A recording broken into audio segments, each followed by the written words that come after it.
I fell in love with Elton John over a fifth grade book report, a book called Elton John by Philip Norman. And this book was like this big. And I'm this 12-year-old little girl. I read it. And through that book, I discovered Bowie and Elton and the Beatles, U2, George Michael, and Freddie Mercury. And that changed my life. Before that, I was just a country singer, little kid who's a country singer. And so I think books have given me pretty much most of what I am. And I owe them a lot.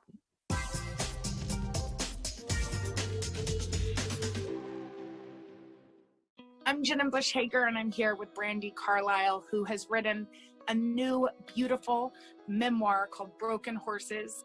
Brandi, to write a memoir is like a major thing, right? Because you're putting out a lot of you. You're telling these stories that maybe you only told yourself. What was the process like? It was kind of quick because for me, it was like a stream of consciousness. I was starting to find myself wanting to write more when I would finish a song, but I would go, okay, well, it has to be 3.5 minutes and, I should stop writing. And so, one day I sort of just didn't stop. Now, what was the difference? So you are the songwriter and prolific one at that. What was the difference in process? Where did you write? Do you write sort of in the same way as when you write your songs as you did this memoir? I think that the biggest difference is that I can't wrap anything in metaphor. You know what I mean? There's and I can get poetic sometimes and I can play with words a little bit, but for the most part, I just had to sort of tell the truth. Although I was just about to ask you about the metaphor of broken horses. So I guess there's some metaphor still left. I managed a couple of them there, yeah. Talk about that, about the title. Well, it is a metaphor, but it's also very literal, My daughter, Evangeline, she's 7. She's my greatest teacher and my arch nemesis and best friend. She was curled up in bed with me and Catherine one morning while we were discussing the title of the book because we didn't have one. And there was a working title and I was starting to hate it. And so we were discussing titles and we were talking about the themes in the book. And me growing up poor came up in the conversation. And Evangeline's been asking for a pony or a horse since she could talk. And I've always told her, I'm like, no, horses are expensive. You're not getting a horse until you can have a responsibility and work to support it and all these different soapbox lines. And so she hears this whole thing about me growing up poor. And she says, so wait, Mom, you said that when you grew up, you were poor. And I'm like, yeah. And she's like, but you had 2 horses. Well, I was given broken ones. And she goes, huh. You should call your book Broken Horses. It exploded into a cacophony of metaphors, many of them for myself, for people that I try to bring into my music and life, and also for just the unbrokenness of those majestic creatures, sort of paralleling. Well, now are you getting her a horse? No. There's been talk of 2 horses, one for me and one for her at some point. In your book, you write about, it starts with a sickness, with you in a coma. It starts with the fact that you had meningitis as a little girl. Did you find comfort in books? Oh, yeah. I was a reading fool. That is something that I just did all the time. I was always under the covers with a flashlight reading books. I read every Boxcar Children, everything in the Babysitter's Club, all the scary books, Goosebumps, Stories to Tell in the Dark. And I started getting into you too. Yeah, I think we're about this. We must be similar age because that was all my reading catalog. That's your jam. Yeah. Are you 40? I'm turning 40. Yeah. Same age. So those were my books and I was so into them. And then I hit 11 years old and I fell in love with Elton John over a fifth grade book report. I read a book about a boy who died of AIDS, Ryan White. Yeah. I read that book. And I'm this 12-year-old little girl. I read it. And through that book, I discovered Bowie and Elton and the Beatles, U2, George Michael, and Freddie Mercury. And that changed my life. Before that, I was just a country singer, little kid who's a country singer. And so I think books have given me pretty much most of what I am. And I owe them a lot. I know Cormac McCarthy was an inspiration to you, not only in that you loved his books, but also in songwriting. Talk about other authors that have inspired. Well, Cormac McCarthy, he can write some really, really dark stuff too. I think it can really be beautiful, lend itself to Americana songs. So early on in my writing, it really influenced my writing. And then in terms of intellectually and spiritually stimulating writers, I've been really influenced by Tara Westover, who wrote Educated. Have you read that?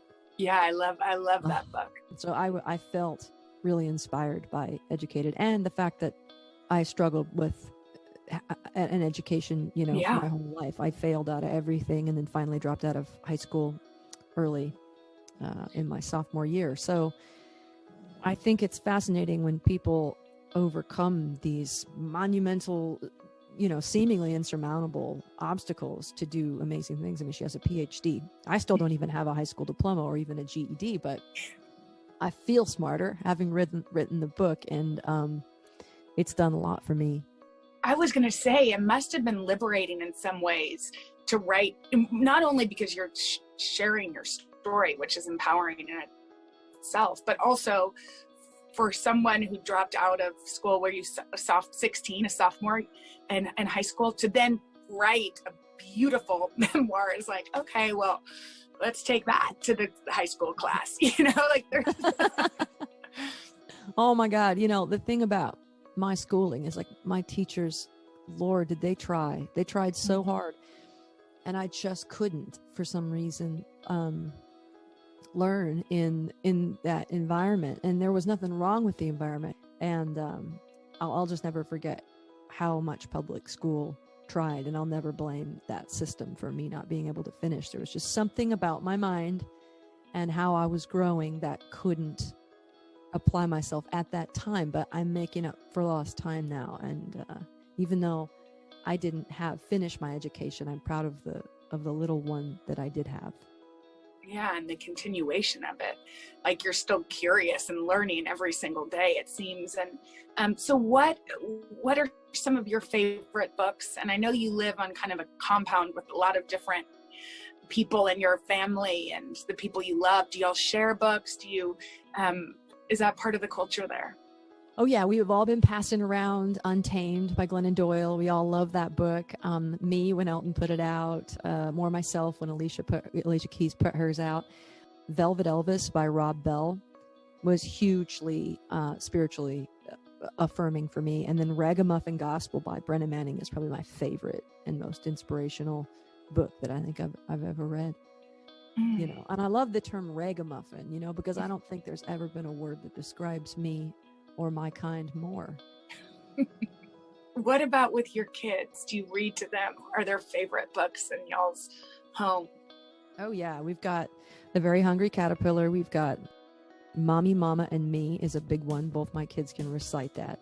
Long before the Pledge of Allegiance, they could recite Mommy, Mama, and Me. I read that the Bible is the most formative book in your life. I wonder, how many times have you read it, and for what reasons do you find strength in it? Well, I've read sections of it thousands of times, and but the whole thing once. And I read it because I was afraid of it. The beautiful thing about that is that I find that if you ever want to get past something that scares you, you kind of have to get closer to it. And so I decided to go in to the Bible instead of stay away from it. And I gave myself a year, but it turned into 2 years of Bible study, to where I started in the Old Testament, and every section, every chapter I finished, I would read a book by an inspirational Christian writer that I was fond of, not necessarily even aligned with. Some of these folks, I didn't see eye to eye on everything, but their interpretations of what I had just read were important to me in that way. You need to publish somehow what you did, because now I'm desperate to do that study. What you read, your extra reading, like the books you read on top of reading the Bible, I feel like you need to put that out there somewhere. I mean, I could tell you, so Peter Gnomes, The Good Book, Rachel Held Evans, Rob Bell, Velvet Elvis, Love Wins, Sex God, Brennan Manning, All Is Grace, The Signature of Jesus, Ragamuffin Gospel, on and on and on. Thank you so much, Brandi. This was so awesome. I'm writing it frantically down. You should see my writing everywhere. You should see thank you for that. I think that's such a cool way to study the Bible. So interesting. Thank you so much.